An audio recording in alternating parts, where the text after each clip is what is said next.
Linya manghigalap. Mayor, good morning, Mayor. Welcome sa Karambulan, Bisaya. Go ahead, Bob. Oh. Go ahead, Bob. Mayor, madayon ba ang inyong meeting karon ni Mayor Raymond Garcia sa Cebu City Hall? Nagpada ko suwat niya karong buntag, wa ko kibaw kung may nayon, okay? Pero ang imong gihangyo nga karon mo mag-meeting, Mayor. Na ako'y gipadang suwat. Akong gihangyo, I see. Ako'y gipadang suwat. Kasi Karong buntag. dunay nanawag dire, serious ba kuno ka sa pag-ingon nga murag di nimo tandugon ang status sa mga job order employees karon? Yeah, for the meantime, lisod man imong ingnon nga tangtangon na sila tanan. Ang ako is, ang ako lang personally, I would say na status quo na kay magkaguliyang man ang city government o naaday mga gamit anak nila. Tinood. Number one, wa ko kibaw kung pila pa'y kwarta na habilin sa syudad. Kana gyud may priority gyud Mayor Archibald. Kay akong naibawan ang mga GO na uban gani nga kaswal nga wa pa sweldohi. Hala. Di ba? So, di ko kibaw kung unsaon na nato pagsweldo kung wa na unyay kwarta. But I'm not saying why kwarta, okay? I see. Ako lang may gustong mahibawan kung naabay kwarta nga ikasweldo. I see. Pilam ni kalibod ang kining mga job order employees diya sa Cebu City Government, Mayor Archibald? I do not know. There were some information nga kaabot ni sila 5,000. Uy, kadaghan ba? Mas daghan pa sa atong casual o regular. Ang atong casual o regular, as per reported, mga 4,005 marginana. I see. So nindo ti hagpato ni nimo, Mayor, ang kining kapuslan pa nga mga GO o katong wa kayo'y gamit, posibleng imo tong pabakasyonon. Wa patakibaw ba? Wa ditakibaw. Wa takibaw ganig ang mga GO wala na GO karon. Ano man? Matakibaw. Wa takibaw kung kanus anang ilang appointment makuan na due ba. Pero ningon to sa ni Batukan nga June pa kuno na. Basta istorya sayo na kayo na isuho ko nang kuha nga information pero sa reality wa pa man ko kibaw unsay actual ana nga nanghitabo. Mayor Archibald, dalaygon kay ning imong laka nga dili nimo basta-basta. Doon na may uban nga wa na ay Tom Jones na lagi pero ikaw lahi ka kay imo pang tun-an unya wa gani gikan sa imong kampo wa gani mga hulga-hulga nga Tom Jones na lang. At least nakasabot ka sa kahimtang sa siguro sa pamilya sa aning mga GO din na Mayor Archibald, no? Yeah.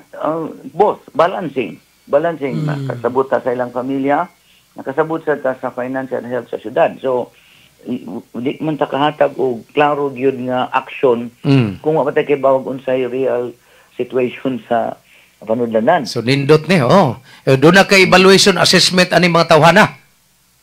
Yes. That's correct. I see. So justifiable o panalit katong dili makapasar sa imong assessment o sa evaluation. Naay katarungan ka din nimo irinyo. Di ba, Mayor?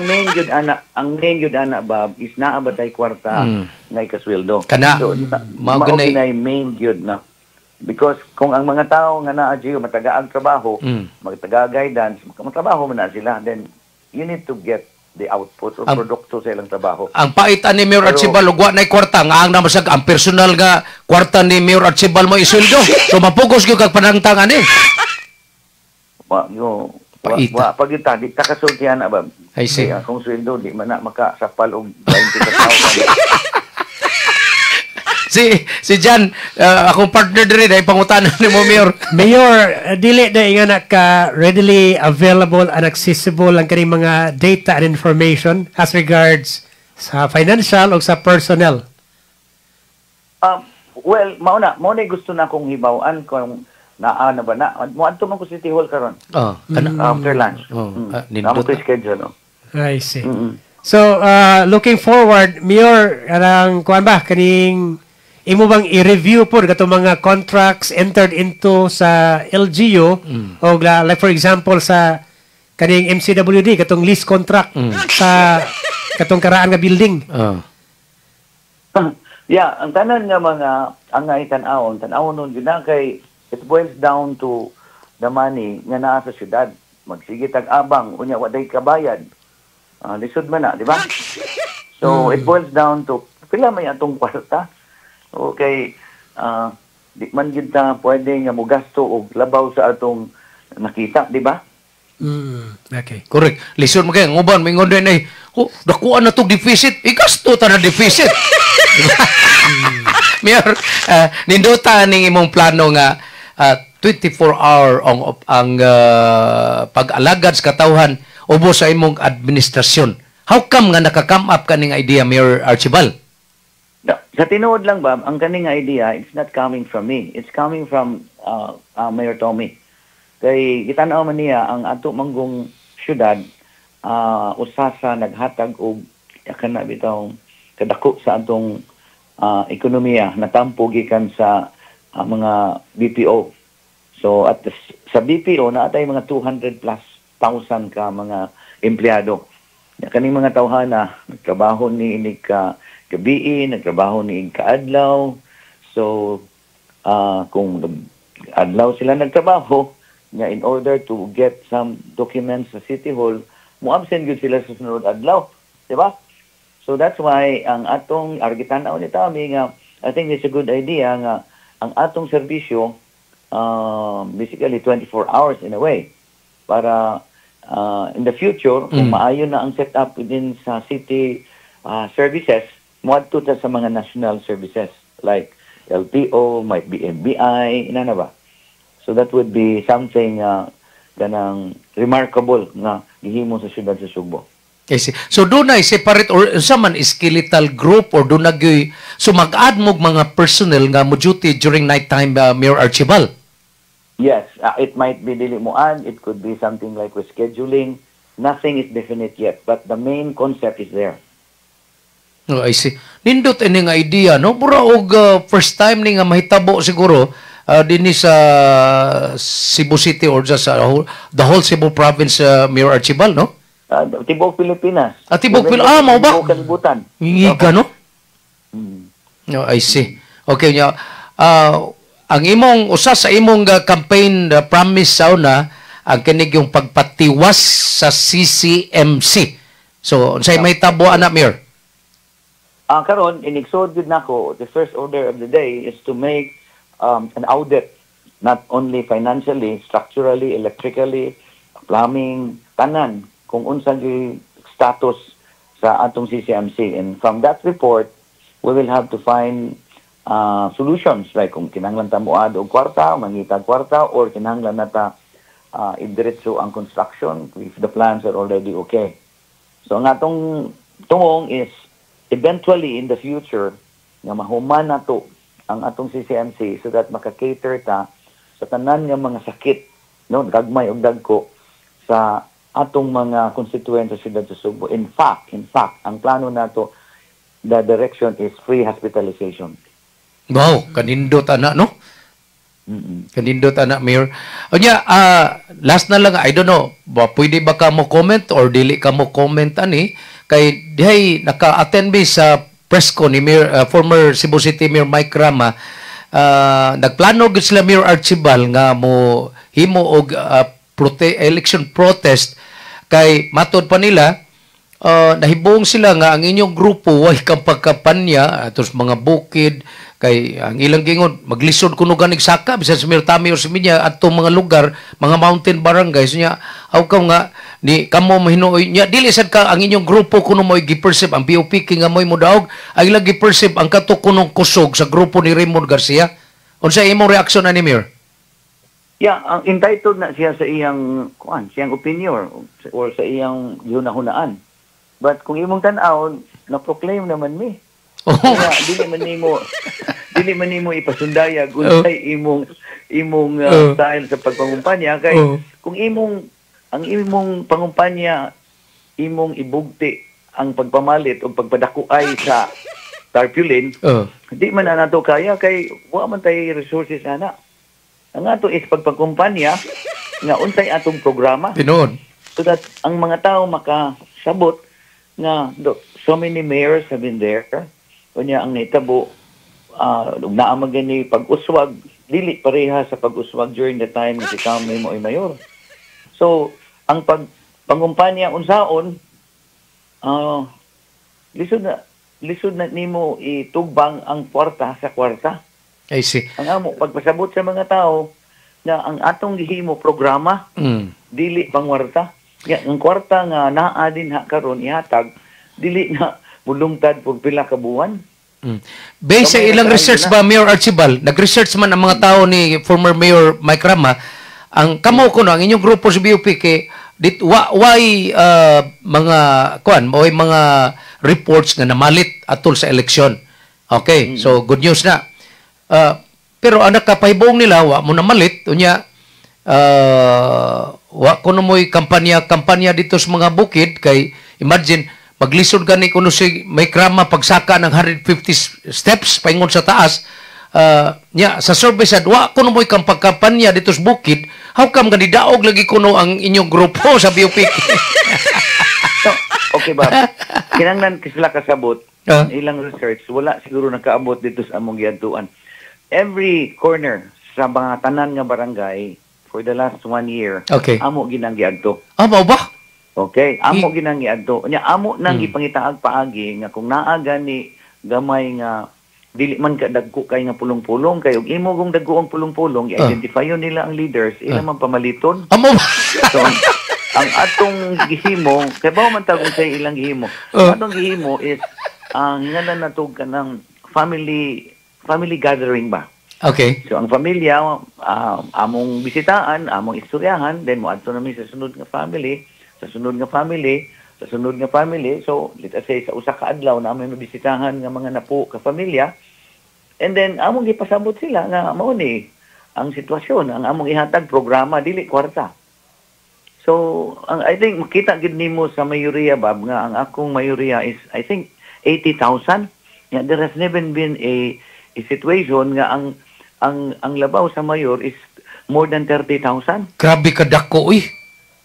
Phenomenal kayo ni ba? Lagi. Kami may nag-expect ani. Ang amo lang nagtrabaho mi sa ground. Nagtrabaho mi sa mangumpanya sa mga tao, mga lamano. Yeah. Maghingan na to og house visitation. Organizing. Pari ba? Mura magpari ba nga di nakakinahanglan magsulti nga ni amin diri naglukso-lukso. In fact, kato ganing pagdagan, Mayor Archibald, Mike Rama versus Margot Osmeña, gamay ra matuglabaw si Mike Rama ni Margot, di ba? Pero ang imo, overwhelming kayo, Mayor Archibald, kay 80,000 kapin. So, mao na, di siya kaingon nga gipamalit, mahis. Hindi mo nang paliton ang 200. Actually, kung mamalit ka, double yun nimo paliton kay ang normal sa pamalit para na ko ba 50% man ang mortality. Mo ba? Ang paliton, that's normal. Sa grupo. When you buy 50%, Kupras. we vote for you. Kupras good. Kung sa situation na real. And real situation, meaning to say, ang mga tao dili kontento sa present nga gobyerno. So the more iyang bayran, in fact, bayran na siguro nila ang 90%. Itong pagkadagana ni mo, Mayor, sa inyong grupo, kinsa maging inyong gina-perceive na ito nga bugat nga inyong kaatbang? Silang duha, kaya na may punos kwarta. Mo ba? Sila may punos na ikwarta. You think nga, kami, sa kanang uban nga mga religious congregation, wala may endorsement. Di ba? May kwarta. Ang amo is, pag-introduce sa among kaugalingon nga, this is it, BOPK, strong me, na may kahatag nga kanang programa. Ang among mga kandidato, dili ni mga dato, pobre ni, parehanin ninyo. Sa makasabot ninyo kung unsa iyong na-feel. Diba? Ang mga kandidato sa BOPK, nanay nahimo. Tinood. Diba? Pagka mayor, nakahimo siya fire department, makapaong silang sunog. Ang uban nga mga kandidato, di man sila kapaong og sunog, uwan ang bero sa sila. Ang mayor nga kandidato sa BOPK, nigastos siyang kaugalingon nga kwarta para paghatag og scholarship. Di na sa atong mga kauban, na sila scholarship, pero ang gobyerno hindi gamit. So these are things nga among na-compare ba nga kani mauning among kandidato, kani mo ay atbang niya. Karon miyo kay na mayor na Mayor Archibald ipadayon nimo. Wa pa gani ka na mayor, ang imong honorarium diha isip officials gobyerno imo maganing gibutang sa scholarship karon nga na mayor na kamo samot. Ang ultimate goal yun, Bob, Ah. nga amo yung nasabutan, ang education sa mga bata, especially sa mga pobre, would be free from kinder going to college. Duta no. And hospitalization Sus. would be free. That is the ultimate goal. Okay. We cannot do that right away because we don't even know kung pilay ang kwarta sa syudad. Napabay na but, bilin. that is the direction Yeah. na ang mga bata will be free from school, school expenses from kinder going to college. So that is the main goal. Then hospitalization, free gihapon. I Basta see. sa syudad sa Sugbo ka. That is the main goal. It might be in the next 5-6 years, but that is our dream. But amo na nang sugdan karon ang pagbutang sa pagtanom. That's one thing we can assure of. I see. Last na lang nga question, Mayor Archibald. Komportable ba ka nga to work hand in hand sa bag-o sad nga gobernadora sa probinsya sa Subo in the person of Pambari 4? Yes, of course. We will be very comfortable. Oo. So, in fact, siguro in the next few days na may mga himuon nga murag kuan lang ko kabildo. In fact, ugma na siguro may mga interview sa my TV tomorrow kung Yeah. may na yun na. That would be the first time magkita me with Mayor Tommy ni Pam siguro ugma. But nothing is impossible considering na ang atong goal pareha. Now I think this is the time that the city now and the province will have to harmonize the program that we are thinking for the good of everybody. How transparent Mayor Archibald to the media as compared to the previous officials? I don't really know unsa sila ka transparent. But sa amo nga case, every time mo tawag ka ba, naaman. Oh, di ba? And all others, sometimes it's like a contact. Dili bitaw ko nimo Mayor kay dali accessible kay ka unya di jud ka magpanagana bitaw as in open kay ka sa media. Nya, sir ay isulti nga sakto ba? Walay one. Kay musulti ko kas tinuod dali ra nimo masulti. Kay musulti ka dili tinuod, imo pa man hunaon saon nimo pagdepend kung naay mga nasayo. Oo.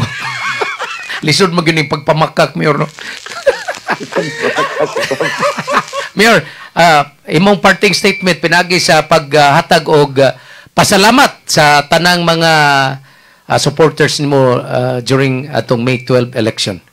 Yes, nagpasalamat ko sa tanan nga mga tao nga nag-support nato gyud sa grupo sa BOPK.